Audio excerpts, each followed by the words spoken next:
Sejam todos muito bem-vindos, sejam todas muito bem-vindas. Então vamos o nosso curso para os nossos alunos, para as nossas alunas, reta final aqui dos aprovadores para o Banco do Brasil.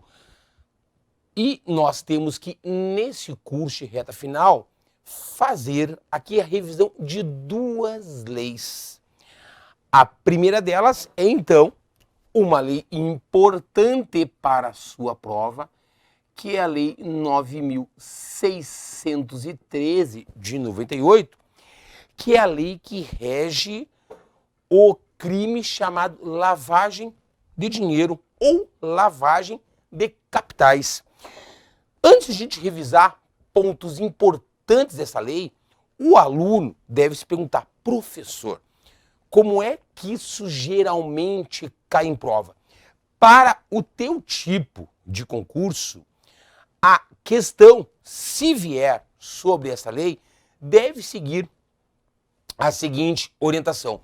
Nos termos da Lei 9.603 de 98, que rege o crime de lavagem de dinheiro ou lavagem de capitais, é correto afirmar que aí, no caso, vão fazer cópia, por exemplo, dos artigos da lei, afirmações sobre os artigos desta lei.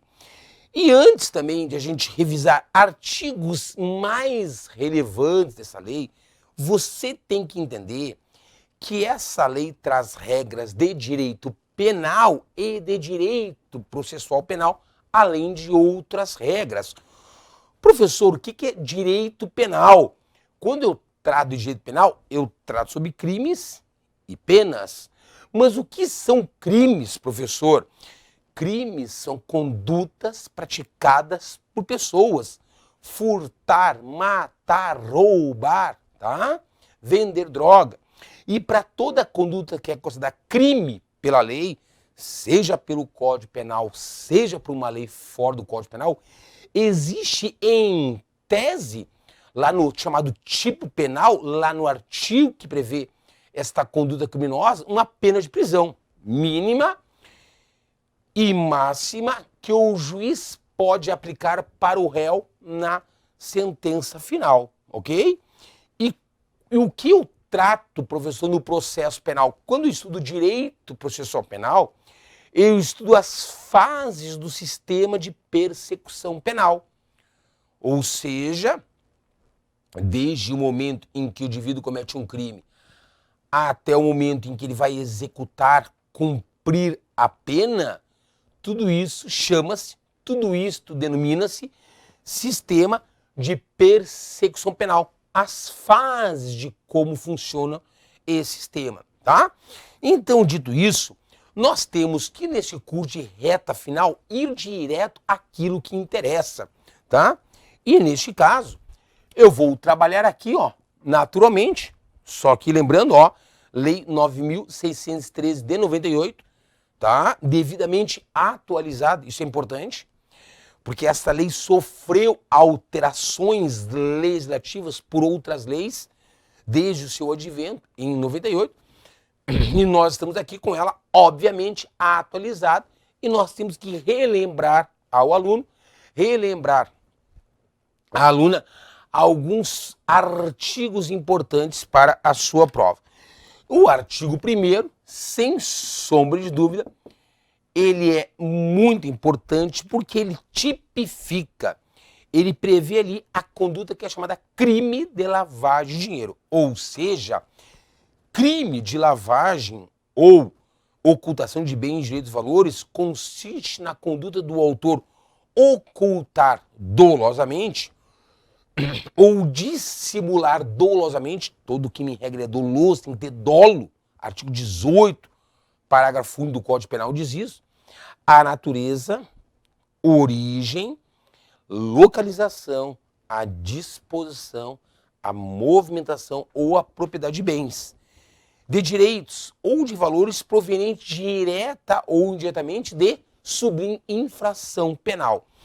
Ou seja, no que consiste a conduta que é denominada crime de lavagem de dinheiro. É quando, por exemplo, o indivíduo comete uma infração penal, uma determinada infração penal, que pode ser uma contravenção penal ou um crime, e ele pega, por exemplo, o proveito auferido com a prática dessa infração penal e procura ocultar, dissimular a origem ilícita, ilegal desse proveito criminoso. Por exemplo, comprando bens em nome de terceiros, mas tudo na verdade pertence a ele.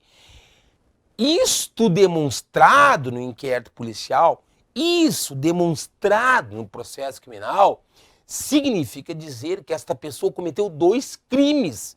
Aí lá na sentença a ser dada pelo juiz no processo criminal, ao final, ele vai ser condenado por 2 crimes. Por exemplo, um crime de tráfico de drogas e o crime de lavar dinheiro do artigo 1º da Lei 9.603 de 98. Vai ter uma pena por um, uma pena por outro, e as penas somar-se-ão. Agora, cuide. A lei diz que para cometer crime de lavar dinheiro, tem que pegar todo o conteúdo, o proveito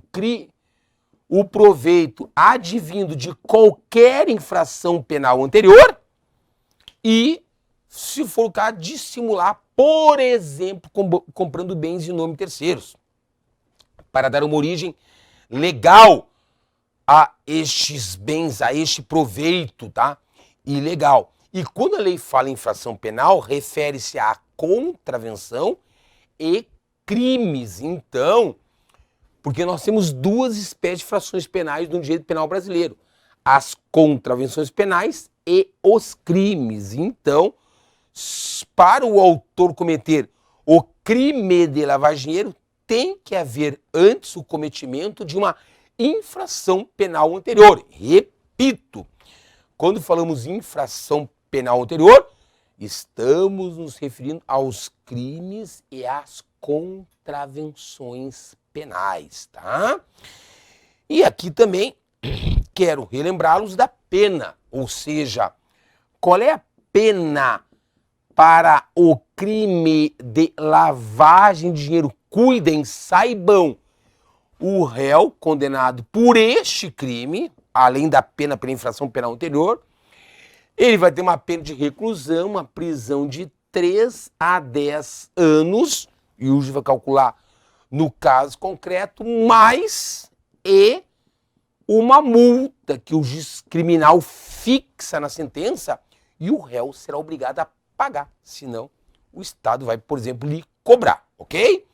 Professor, é provável, ou melhor dizendo, pode a banca examinadora me cobrar a pena do crime? Pode, pessoal, pode.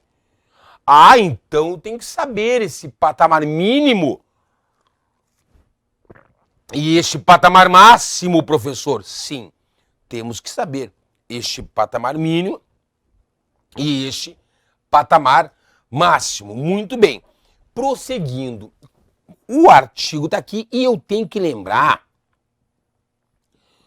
os parágrafos desse artigo. Parágrafo primeiro: incorre na mesma pena quem também comete crime, lavar dinheiro, quem dolosamente, para ocultar ou para dissimular a utilização de bens, direitos ou valores provenientes de infração penal, converte em ativos lícitos. Essa conduta também é equiparada a crime, lavar dinheiro, ou adquire, recebe, troca, negocia. Crimes são condutas, né? Dá ou recebe garantia, guarda, tem depósito, movimenta ou transfere, importa ou exporta bens com valores não correspondentes aos verdadeiros, tá? Então eu tenho aqui no parágrafo primeiro uma conduta que é equiparada a crime lavar dinheiro, pena 3 a 8 anos, tá? Perdão, 3 a 10 anos. Mas, parágrafo 2º, Incorre ainda na mesma pena quem também comete crime de lavagem de dinheiro, quem aqui traz outras condutas que também são consideradas crime de lavagem de dinheiro. O autor que assim agir vai responder penalmente, utilizar na atividade econômica ou financeira bens, direitos ou valores provenientes de qualquer infração penal. Ou cuida isso aqui, ó. Isso aqui também é muito importante, tá? Aquele que participa de grupo, associação ou escritório. Deixa eu até aumentar aqui para mim na outra tela. Peraí. Agora tá melhor. História. Tendo conhecimento de que sua atividade principal ou secundária é dirigida à prática de crimes previstos nesta lei. Então você vê bem aqui, ó. Esse parágrafo segundo traz também, pessoal, conheçam a lei, uma conduta que é equiparada a crime de lavagem de dinheiro.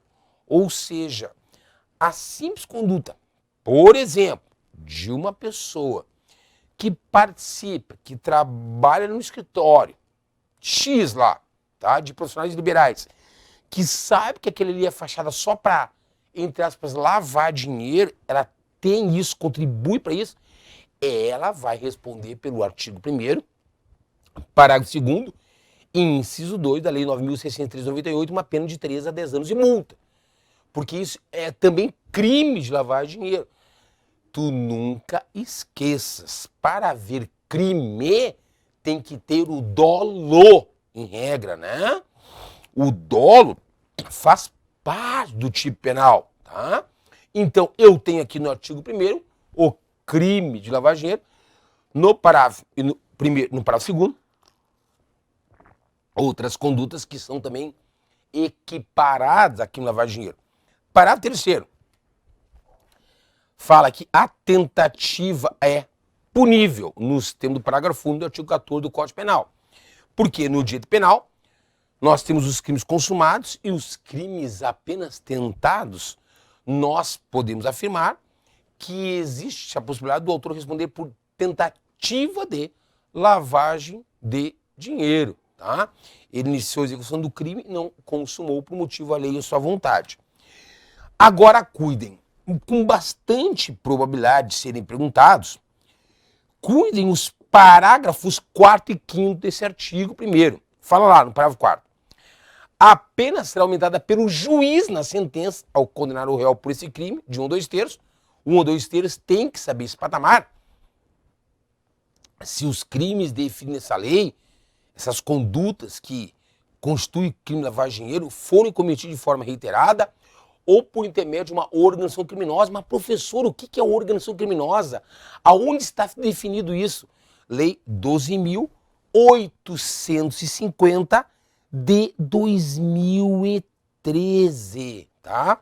Lá está definido o que é organização criminosa. Este parágrafo 4º, ele é chamado de causa de aumento de pena. Este parágrafo 4º é chamado de majorante de um crime, ou seja, quando o juiz condenar o réu por crime de lavagem de dinheiro e fica provado, né, que A, B, C e D cometeram crime de lavagem de dinheiro e foi de forma reiterada ou foi por meio de pertencer a uma organização criminosa, lá quando se calcular a pena, vai calcular uma pena de 3 a 10, tá? E lá no final do cálculo vai aumentar de 1 a 2/3, de 1/3 a 2/3. Vai incidir esta majorante, vai incidir esta causa de aumento de pena, tá? Aí o autor vai responder, por exemplo, pelo artigo 1º, combinado com o parágrafo 4º, da Lei 9.603/98. Crime de lavagem de dinheiro com a pena aumentada. Crime de lavagem de dinheiro na forma majorada, a gente fala. E mais, o parágrafo 5º, que também é muito importante para a sua prova do Banco do Brasil, diz: a pena lá na sentença, quando o juiz condenar o réu, pode ser reduzida no final do cálculo dela de 1 ou 2/3 e ser cumprida em regime aberto ou semiaberto, porque tem 3 regimes iniciais que o juiz pode fixar para o réu começar a cumprir a pena de prisão. Aberto, o semiaberto e no fechado. Facultantes, podendo o juiz deixar de aplicar a pena, ou seja, conceder ao réu o perdão judicial e não lhe dar a pena, o juiz chega na sentença a perdoar o réu por esse crime e não lhe dar a pena, artigo 107, inciso 9 do Código Penal, ou substituir a qualquer tempo por uma pena restritiva de direitos, por uma pena alternativa, como, por exemplo, uma prisão de serviço de comunidade, tudo regulado no Código Penal do artigo 43 em diante. Se o autor, o coautor do crime ou o partícipe colaborar espontaneamente com as autoridades, prestando esclarecimentos que conduzam à apuração dessas infrações penais, identificação dos autores, coautores partícipes ou cuidado à lei, ou a localização de bens, direitos, valores, objeto do crime. Então, se um dos concorrentes assim agir, pode chegar lá na sentença, quando o juiz for, por exemplo, dar a pena, ter algum desses benefícios do artigo 1º, parágrafo 5º da lei 9.603/98, né? Então, como eu falei, pode a sua banca examinadora fazer uma afirmação sobre a lei e copiar, então, saber qual é a pena do crime, falar sobre as condutas equiparadas ao crime, que nesse crime cabe a forma tentada, copiar o parágrafo 4º, copiar o parágrafo 5º, né? Conhecer aqui a lei, sem sombra de dúvida. Esse artigo 1º para a tua prova do Banco do Brasil e parágrafos é essencial. Parágrafo 6º, para a apuração do crime que trata essa lei,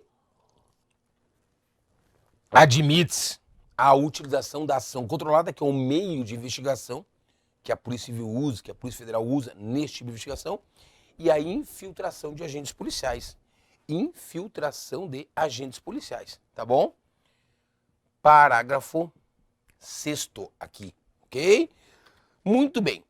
O artigo 2º, como é uma aula de revisão, tá? O artigo 2º, claro que merece leitura, mas não é tamanhamente importante, tamanhamente relevante, como o artigo 1º, mas está aqui, tá? Para a leitura.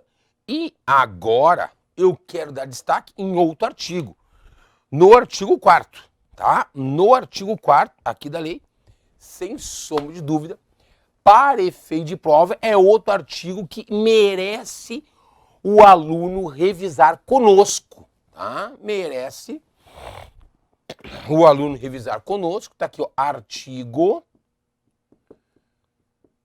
4º. Vamos lá. O que ele fala? O juiz de ofício, ele próprio, um magistrado, a autoridade judiciária, ou a requerimento do Ministério Público, ou mediante uma representação, um pedido fundamentado do delegado de polícia, ouvido o MP em 24 horas, havendo indício suficiente de infração penal, poderá o juiz decretar, por exemplo, durante o inquérito, durante o processo criminal, medidas assecuratórias de bens, sequestro dos bens, por exemplo, direitos ou valores do investigado acusado, ou existente em nome de terpostas pessoas, terceiros, que seja um instrumento, produto ou proveito de crimes previstos nessa lei ou das infrações penais antecedentes, tá? Aí fica sequestrado com ordem judicial até a sentença final.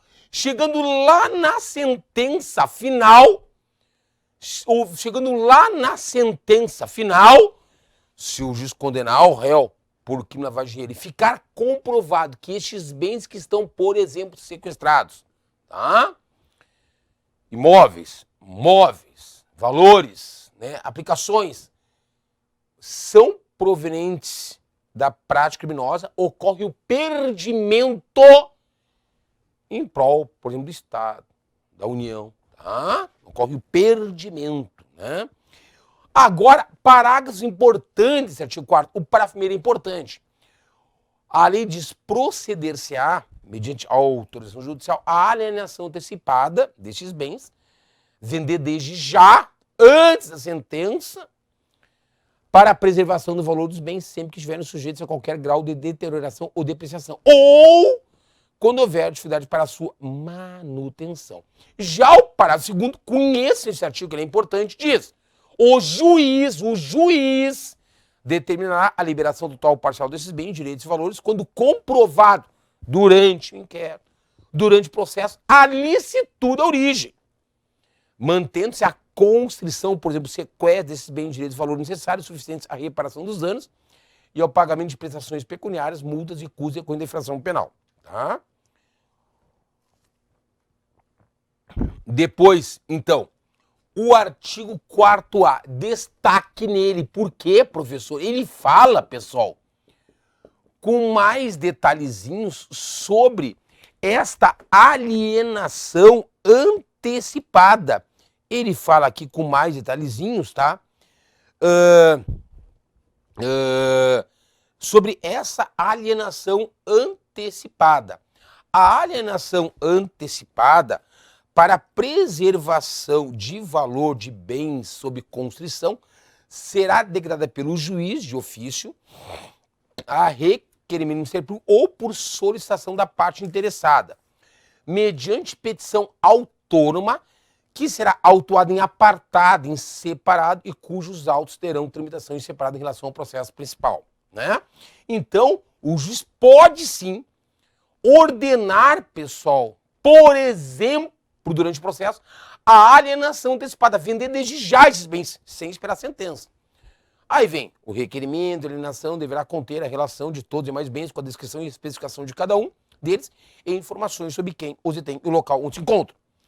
O juiz determinará a avaliação dos bens nos autos apartados e intimará o Ministério Público. Feita a avaliação e dirimidas eventuais divergências sobre o respectivo laudo, o juiz, por sentença, homologará o valor atribuído aos bens e determinará sejam alienados em leilão ou pregão, preferencialmente eletrônico, por valor não inferior a 75% da avaliação. Preferencialmente. Então, para a sua prova do Banco do Brasil, conheça os termos da lei. Porque se a banca examinadora fizer uma afirmação sobre a lei 9.613 de 98 e mais particularmente sobre a alienação antecipada, tá, desses bens, direitos ou valores devidamente sequestrados, pode copiar estes parágrafos e checar em prova. Por exemplo, professor, eles podem mudar aquele inferior a 75% do que inferior a 50%? Pode. A 80% pode.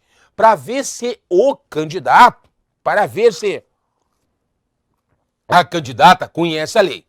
Aí o parágrafo 4º vem regulando o leilão, tá? Como se dará. Aí vem parágrafo 5º, 6º, 7º, 8º, 9º, 10º, 11º, 12º, 13º, tá? Muito bem, tá bom? Depois, professor, quais artigos nós devemos revisar? Primeiro, o 4º, o 4A, né? O 6º, pessoal, porque quando o juiz ordena o sequestro, por exemplo, desses bens durante o inquérito, durante o processo, né? Ele nomeia aqui, ó, uma pessoa responsável por administrar esses bens sob ordem judicial, tá? O que diz o 6º? A pessoa responsável pela administração dos bens fará jus a uma remuneração fixada pelo juiz que conduz lá durante a investigação, né? Que é responsável, tem poderes para isso. A investigação é conduzida pelo delegado, mas o delegado tem que pedir o juiz, aí com ordem judicial, né? Para esses fins, ou durante o processo, que será satisfeito com o produto dos bens objeto da administração. Prestará, por determinação judicial, informações periódicas da situação dos bens sob sua administração, bem como explicações e detalhamentos sobre investimentos e reinvestimentos realizados. Os atos relativos à administração dos bens sujeitos a medidas securatórias serão levados ao conhecimento do Ministério Público e requererá o que entender cabível, tá? Outro artigo que merece atenção, o 7º.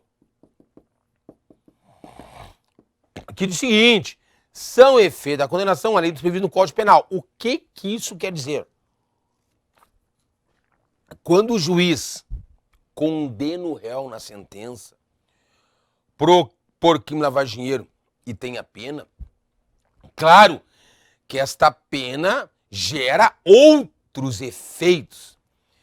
Claro que essa condenação gera outros efeitos, diz o artigo 7º. São efeito da condenação, além daqueles previstos no Código Penal, artigo 91, 91A, 92 do Código Penal, a perda em favor da União e dos Estados, nos casos de competência da Justiça Estadual, porque o crime de lavagem de dinheiro, o processo tramita em alguns casos na Justiça Estadual, em outros casos no âmbito da Justiça Federal, né? Da União, aí. Artigo 2º dirime isso. De todos os bens, direitos e valores relacionados direto ou indiretamente à prática dos crimes previstos nessa lei, inclusive aqueles utilizados para prestar a fiança, ressalvado o direito do lesado ou terceiro de boa fé. A interdição do exercício do cargo ou função pública de qualquer natureza e de diretor, membro de conselho de administração ou de gerência das pessoas jurídicas, referidos no artigo 9º, pelo dobro do tempo da pena privativa de liberdade aplicada. Tá? Ficou claro? Então, são outros efeitos da condenação, ok? A União e os Estados, no âmbito de suas competências, regulamentarão a forma de destinação dos bens, direitos e valores cuja perda houver sido declarada assegurada quanto aos processos de competência da Justiça Federal, a sua utilização pelos órgãos federais, encarregados da prevenção, do combate, da ação penal e do julgamento dos crimes previstos nessa lei. E quanto aos processos de competência da Justiça Estadual, a preferência dos órgãos locais com idêntica função. Os instrumentos do crime sem valor econômico, cuja pena em favor da União ou do Estado for decretada, serão inutilizados ou doados a museu criminal ou a entidade pública se houver interesse na sua conservação. Então, esse artigo 7º, sem sombra de dúvida, também altamente relevante. Tá? Depois, pessoal, eu vou trazer aqui o artigo 9º, claro, que ele é importante porque fala de pessoas que são sujeitas a mecanismos de controle, ou seja, esta lei também prevê mecanismos de controle, por exemplo, de instituições financeiras, bancárias, para a prevenção, tá, ao crime de lavagem de dinheiro e detectação do crime de lavagem de dinheiro. Então você vai ler, claro, o 9º, ok? Sem sombra de dúvida, tá? Aqui são pessoas que são submetidas a mecanismo de controle prévio, né? Para tanto. E, claro, que o 10 fala sobre obrigações por parte dessas pessoas, tá? Jurídicos, por exemplo, bancos. Então, 10 e vai lá até o 10A, ele fala que o Banco Central manterá registro centralizado formando o cadastro geral de correntistas e clientes de instituições financeiras, bem como de seus procuradores, né? E o Banco Central, que é uma autarquia federal, né? E o artigo 11 também fala sobre estas obrigações, tá, pessoal? Aqui, ó. Isso. Então eu vou botar aqui, ó, só para deixar claro que são artigos que merecem leitura, sim. O 9º, o 10º, tá? E o 11, incluindo o 10A, tá? E incluindo o 11A, tá? Que diz, ó, o 11A, as transferências internacionais e os saques em espécie deverão ser previamente comunicados à instituição financeira, né? Nos termos, limites, prazos e condições fixados pelo Banco Central do Brasil, que regula isso aí, né? Tá? É outro artigo que nós temos que saber. O 12 eu também destaco aqui, quero revisar, e o 12 diz o seguinte: as pessoas referidas no artigo 9º, bem como aos administradores das pessoas jurídicas que deixem de cumprir as obrigações previstas no artigo 10 e 11, serão aplicadas cumulativamente ou não pelas autoridades competentes as seguintes sanções. Aí vem, né? Advertência, multa pecuniária variável não superior, aí vem os valores, inabilitação temporária pela prática de até 10 anos para o exercício do cargo de administrador das pessoas de referido no artigo 9º, cassação ou suspensão da autorização para o exercício de atividade de operação ou funcionamento. Isso quer dizer o quê? Veja bem aqui, ó, o artigo 12, pessoal, ele traz sanções administrativas. O que que diz? Ó, aquelas pessoas lá do artigo 9º, que tens que ler, que descumprirem, claro que injustificadamente, as obrigações do artigo 10, do artigo 11, elas vão sofrer um processo administrativo perante o órgão competente e vão receber, ao final, uma sanção de natureza administrativa, tá? E pode a tua banca examinadora, para o concurso do Banco do Brasil, perguntar que sanções administrativas são essas, tá bom? E nós temos, então, que saber. Aqui no artigo 12, ó, o aluno lendo, o aluno revendo. Ok? Tá? E seus parágrafos. E depois, tu só tens que lembrar que o artigo 14, tá? Ele criou o COAF, Conselho de Controle de Administrações Financeiras, tá? Tem que chamar isso aqui, que é importante para uma prova a nível de Banco do Brasil, o candidato, a candidata, saber o que é o COAF, tá? Conselho de Controle de Atividades Financeiras. Bah, professor, boa pergunta para a prova, sem sombra de dúvida. Sem sombra de dúvida, tá?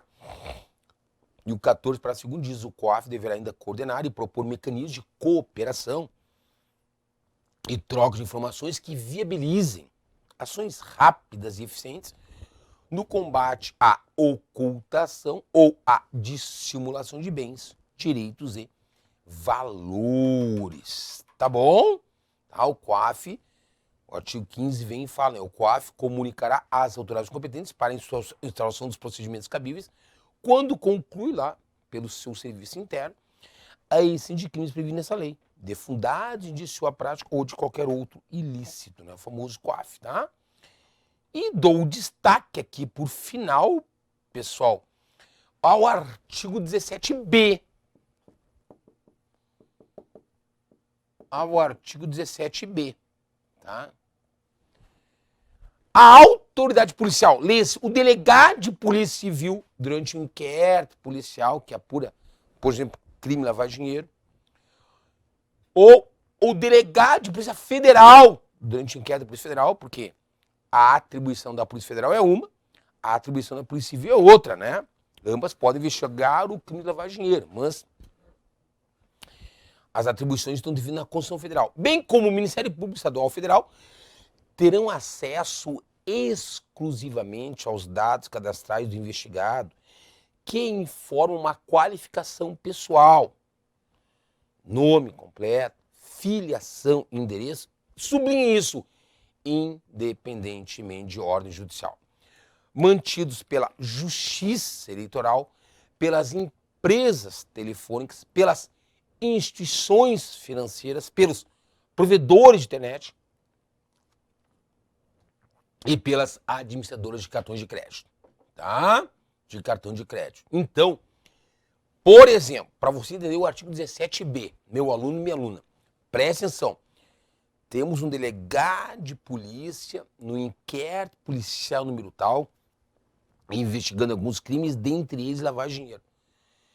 E o delegado de polícia precisa, por exemplo, do acesso dos dados cadastrais de determinado investigado que tenha, por exemplo, conta em uma instituição financeira. ele tem poder por esta lei, calcado nesta lei, artigo 17b da lei 9.603 de 98, de requisitar esses dados diretamente à instituição financeira, sem a necessidade de ordem judicial. Então, esse artigo 17b, ele é extremamente importante para a prova. Veja bem, a autoridade policial e o membro do Ministério Público, promotor de justiça na esfera estadual ou procurador da República na esfera federal, tem poder sim para ter acesso a esses dados sem precisar pedir uma ordem judicial para encaminhar a instituição financeira para ter acesso, por exemplo, à ficha cadastral desse cliente. Para outros fins, por exemplo, a movimentação de valores, aí tem que ter a quebra bancária, aí tem que ter ordem judicial. Então, cuide o que está na lei. De novo, para a sua prova do Banco do Brasil, estou repetindo aqui, hein? Para a sua prova do Banco do Brasil, nós temos que saber o que está escrito na lei. Na lei. Por isso que a leitura atenta dos artigos, é imprescindível para a sua prova. E você vê que aqui no curso reta final dos aprovadores, nós estamos indicando aquilo que é mais importante. Aquilo que é mais relevante. Porque nós sabemos, meu aluno, minha aluna, aquilo que com maior probabilidade pode lhe ser perguntado. Com maior probabilidade pode lhe ser perguntado. Por isso a importância, né, da gente ler com atenção. E você vê ainda que eu me preocupo aqui, ainda que seja um curso reta final, uma revisão para o nosso aluno aqui do curso dos aprovadores, em dar destaque, né? Quem é o juiz, que é a autoridade judicial, o magistrado, quem é a autoridade policial, quem é o Ministério Público, para que o candidato, para que a candidata consiga ter uma noção completa dos termos da lei. Porque não adianta, né? De nada, muitas vezes, o aluno, o candidato, ler a lei e não entender os seus termos, não é isso? Tá, pessoal? Ficou claro? O artigo 17d, até nós temos aí decisão jurisprudencial sobre esse 17d, mas nem vou entrar no mérito, e depois vem o 17e. Então, vamos lá. Fazendo aqui o fechamento desta análise em sede reta final sobre a lei de lavagem de dinheiro. O que é importante, professor, né? Ao que eu devo dedicar maior atenção, professor? Então, artigo 1º, tá? Sem sombra de dúvida. O artigo 4º, sem sombra de dúvida. O artigo 4A, o 6º, 7º, 9º, 10º, 11º, 9º, 10º, 11º, o 12, o 14 e o 17b, né? De novo, professor, qual a sugestão? Por que sugestão de como ler essa lei? Para você saber como lê-la, o aluno tem que ter a noção de como isso pode ser perguntado.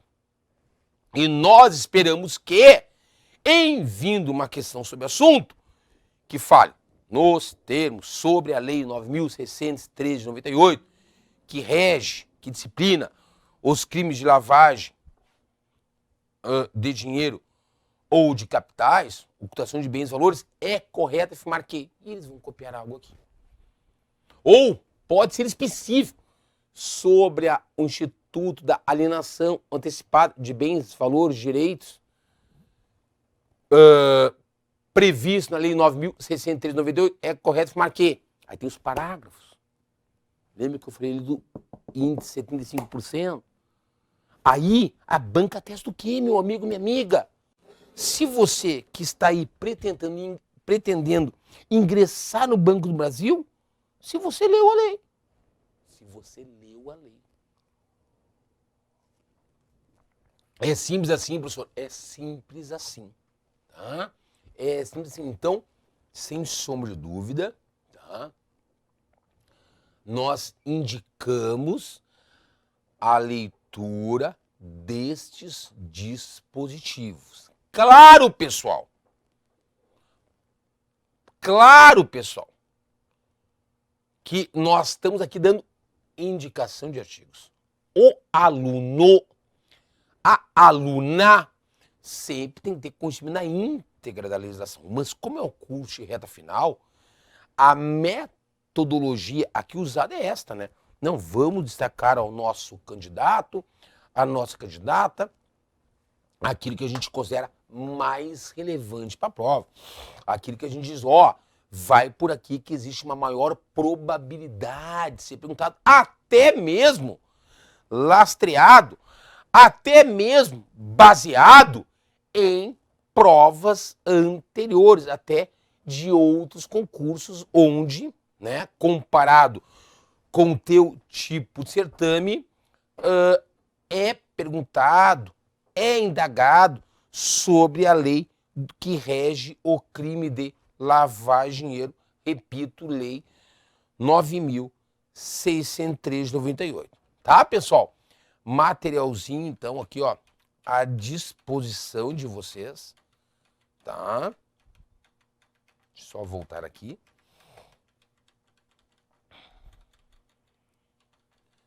Materialzinho aqui à disposição do aluno, da aluna, e a gente sempre lembrando, tá? Ó, o professor vai repetir. Leia com atenção, tá? Naquele momento de revisão final, tá? De revisão final, porque fica muito mais fácil, sem sombra de dúvida, né? Você ler a legislação para efeito de prova, sabendo como que aquilo pode ser perguntado. O aluno muitas vezes fica com muitas dúvidas, né? Mas qual é o teu objetivo agora? O teu objetivo agora é uma prova de concurso, né? É um certame. Então nós temos aqui um limite de aprendizado, tá? Nós temos aqui um objetivo. Então, nós vamos aí só passar para o aluno, vamos só passar para a aluna exatamente o que ele precisa saber. Ok, pessoal? Tá?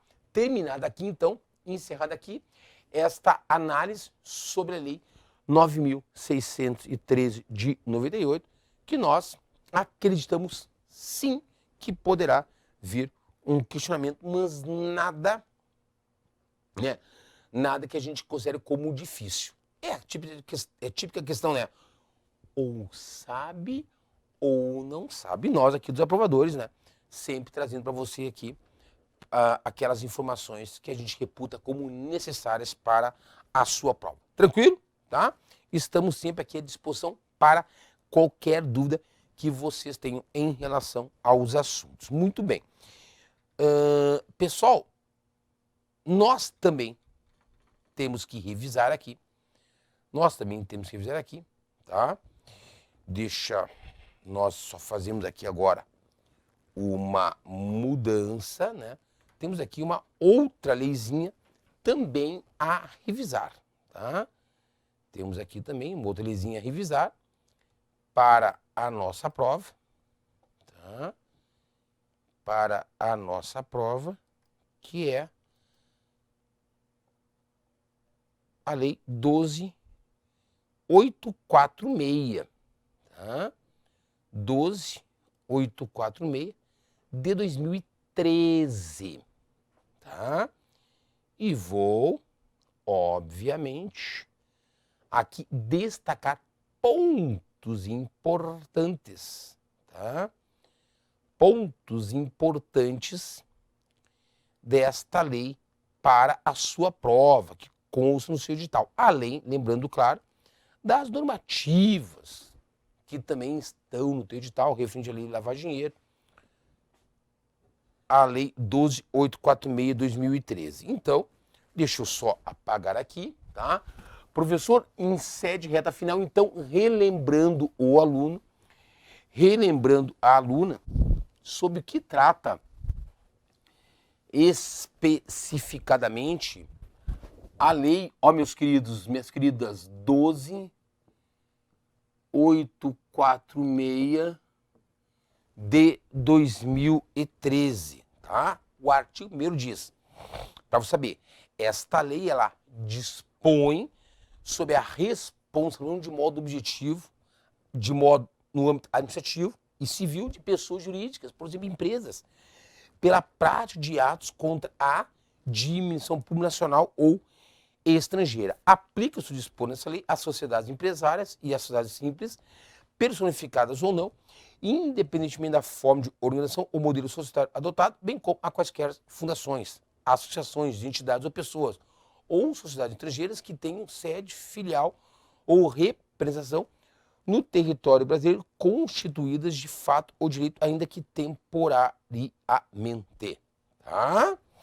Artigo 2º, as pessoas jurídicas terão responsabilidade de modo objetivo, independentemente do dolo culpo, nos âmbitos administrativo e civil, pelos atos lesivos previstos nessa lei, praticados em seu interesse ou benefício exclusivo ou não, tá? Mas o que eu quero aqui trazer para vocês? Primeiramente, o artigo 3º, como artigo importante, tá? Artigo 3º. A responsabilização da pessoa jurídica não exclui, claro, a responsabilidade individual dos seus dirigentes ou administradores ou de qualquer pessoa natural, autora ou coautora ou partido do ato ilícito. Então, sabendo sobre o que trata a Lei 12.846 de 2013, o artigo 3º aqui é claro, para primeiro, a pessoa jurídica será responsabilizada independentemente da responsabilização individual das pessoas naturais referidas no caput. Os dirigentes ou administradores somente serão responsabilizados por atos ilícitos na medida de sua culpabilidade. Tá? Acho que me parece um artigo autoexplicativo, né? Autoexplicativo. Outro artigo, agora eu vou dar destaque, tá? O artigo 5º. Ora, o artigo 5º ele é extremamente importante, ele fala, constituem atos lesivos à administração pública, onde existe a incidência dessa lei, nacional ou estrangeira, para o fim dessa lei, todos aqueles praticados pelas pessoas jurídicas, mencionados no parágrafo 1 do artigo 1º, que atentem contra, que ofendem o patrimônio público nacional ou estrangeiro, que atentem contra os princípios da administração pública ou contra os compromissos internacionais assumidos pelo Brasil, assim definidos. Aí vem que atos lesivos são esses. Então, sem sombra de dúvida, caro aluno, cara aluna, pode sim esse artigo 5º ser objeto de prova, tá? Objeto de prova. Ficou claro? Objeto de prova. Olho para a terceira aqui, ó. Considera-se agente público estrangeiro, para fim dessa lei, que a lei aqui menciona, quem, ainda que modo transitório ou sem remuneração, exerça cargo, emprego com função pública em órgãos, entidades estatais ou em representações diplomáticas de país estrangeiro, assim como em pessoas jurídicas controladas de modo direto ou indireto pelo poder público de país estrangeiro ou em organizações públicas internacionais, tá? Pessoal, no que tange, então, a responsabilização administrativa pelo órgão competente dessas pessoas jurídicas, artigo 6º, tá? Elas vão ter lá uma responsabilização administrativa, uma sanção administrativa. Na esfera administrativa, serão aplicadas às pessoas jurídicas consideradas responsáveis pelos atos lesivos previstos nessa lei, do artigo 5º, as seguintes sanções. Tu tens que saber quais são. A multa, nesses valores aqui, tá? Publicação extraordinária da sanção condenatória. Parágrafo 1º. As sanções aqui administrativas, tá? As sanções administrativas serão aplicadas fundamentadamente, de modo isolado, uma, ou cumulativo mais de uma, de acordo com as peculiaridades do caso concreto e com a gravidade e natureza das infrações. A aplicação da sanção prevista nesse artigo será precedida de uma manifestação jurídica elaborada pela advocacia pública, né, ou pelo órgão de ciência jurídica, tá? ou equivalente do ente público. Tá? A aplicação das sanções previstas nesse artigo não exclui em qualquer hipótese a obrigação de reparação integral do dano causado. Né? Aí depois aqui, parágrafo 4 também, só leitura. Parágrafo 5º, tá? Aí vem o artigo 7º, que também quer dar destaque, diz o seguinte, olha aqui, ó. Serão levados em consideração na aplicação das sanções a gravidade da infração, a vantagem oferecida ou prendida pelo infrator, a consumação ou não da infração, o grau de lesão ou período de lesão, o efeito negativo produzido pela infração, a situação econômica do infrator e a cooperação da pessoa jurídica para a apuração das infrações. Então, são elementos que a autoridade administrativa vai levar em consideração para a aplicação dessas sanções administrativas nesses casos da lei e existência de mecanismos e procedimentos internos de integridade, auditoria e incentivo a denúncia de irregularidades e aplicação efetiva de código e de conduta no âmbito da pessoa jurídica. Se existe ou não existe, vão averiguar. E o valor dos contratos mantidos pela pessoa jurídica com o órgão ou entidade pública lesados. Parágrafo único. Os parâmetros de avaliação de mecanismos e procedimentos previstos no inciso 8º do CAP serão estabelecidos em regulamento do Poder Legislativo Federal, tá? O artigo 8º em diante fala sobre esse processo administrativo de responsabilização, tá? Onde é assegurado o contraditório e a ampla defesa, tá? Claro que aí tem que saber do que se trata. E aqui eu vou botar o artigo 8º, ó, mais precisamente o parágrafo 1º e 2º, claro, tá? Você saber, onde que trata inclusive da CGU, da Controladoria Geral da União, que é responsável para a instauração desses processos, a CGU. E vem o artigo 9º, trazendo uma outra competência para a CGU, tá? Artigo 10, importante. Artigo 10, importante. O processo administrativo para apuração da responsabilidade de pessoa jurídica será conduzido por comissão designada pela autoridade instauradora e composta por dois ou mais servidores estáveis, né, para condução desse processo. E os parágrafos, dando destaque aqui ao parágrafo 3º, diz: a comissão deverá concluir, olha, pode cair em prova, o processo administrativo no prazo de 180 dias contada a data da publicação do ato que instituir. E, ao final, apresentar relatórios sobre os fatos apurados e eventual responsabilidade da pessoa jurídica, sugerindo de forma motivada as sanções a serem aplicadas. Parágrafo 4 diz: o prazo previsto no parágrafo 3º, esses 180 dias, poderá ser prorrogado mediante ato fundamentado da autoridade instauradora, que instaurou o processo administrativo. Tá? 11. Sem sombra de dúvida, diz o seguinte: no processo administrativo para apuração de responsabilidade, será concedida a pessoa jurídica um prazo de 30 dias para a defesa, contado a partir da intimação. Tá? Aí o 12, o processo administrativo com o relatório desta comissão será remetido à autoridade de que instaurou o processo administrativo na forma do artigo 10, então para julgar, para condenar ou não, aplicar a sanção administrativa ou não, tá? Outro artigo que a gente fala aqui também é do acordo de leniência. Professor, o que é acordo de leniência? Artigo 16. A autoridade máxima de cada órgão público ou entidade pública poderá celebrar um acordo de leniência com as pessoas jurídicas responsáveis pela prática dos atos previstos nessa lei, que colaborem efetivamente com as investigações administrativas e o processo administrativo, sendo que dessa colaboração resulte, né? Claro, até investigação criminal, onde há crime também envolvido, né? Responsabilidade penal, tá? E vem aqui e fala sobre esse acordo de leniência e os prazos que vocês têm que ler todos, indubitavelmente, inclusive o 10º, tá? Inclusive o 10º. A CGU é o órgão competente para celebrar os acordos de leniência no âmbito do Poder Executivo Federal da União, bem como no caso de atos lesivos praticados contra a administração pública estrangeira. E depois vem aqui regrinha sobre a responsabilização judicial para reparação de dano, né? E eu dou destaque aqui o artigo 22, nesse finalzinho aqui, tá? Que a gente considera interessante, e o 25. Para efeito de lei, do que está na lei. 22 e o 25. tá? E o 25, ok? Parte de expressão. E que nós damos aqui como finalizada, tá? Uma revisão sobre também a Lei 12.846 de 2013. Então, você vê artigos da Lei 12.846 de 2013 que a gente destaca como importantes. Primeiro, você, prezado aluno, você, prezada aluna, tem que entender sobre o que trata a lei. Esse é o ponto fundamental, tá? Porque eu tendo na minha mente a estrutura do que trata a lei, fica muito mais fácil, obviamente, ler a lei, tá? Ler a lei, ok?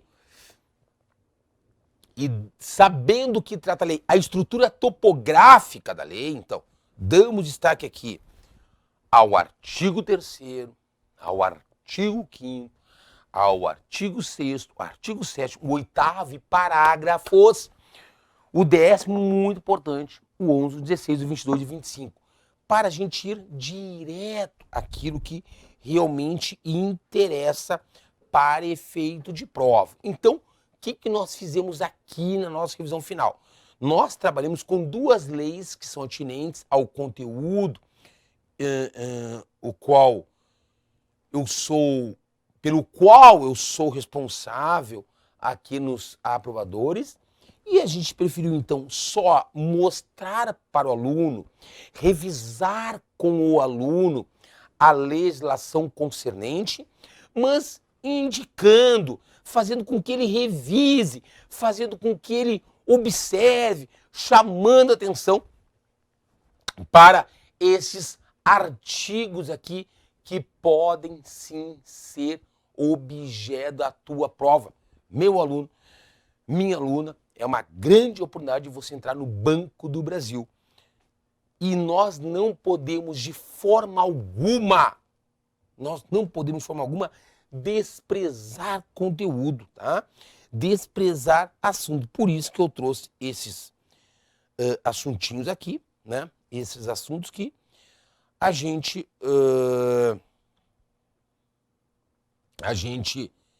trata sobre essas duas leis aqui que podem sim ser objeto da tua prova. Sempre lembrando o nosso aluno, sempre lembrando a nossa aluna que nós estamos à disposição para eventuais dúvidas e esperando sim a sua aprovação, tá? A sua futura nomeação para este cargo no Banco do Brasil, tá? Leiam esses artigos, lembrem desses artigos, tenham certeza do que está escrito na lei, porque certamente é por aqui que, em sendo indagados sobre estas leis em específico, repito, em sendo indagados sobre estas leis em específico, é isso que a tua banca examinadora pode perguntar. Claro que pessoas que não são da área jurídica, da área do direito, podem ter um pouco mais de dificuldade de compreensão do conteúdo, mas nada que, né, uma leitura atenta, uma leitura assídua, um esforço por parte do aluno, um esforço por parte da aluna, vocês chegam lá com a mais absoluta certeza, tá? Então, a nossa participação aqui era esta, uma boa prova a todos vocês. Fiquem com Deus e contem conosco aqui no curso.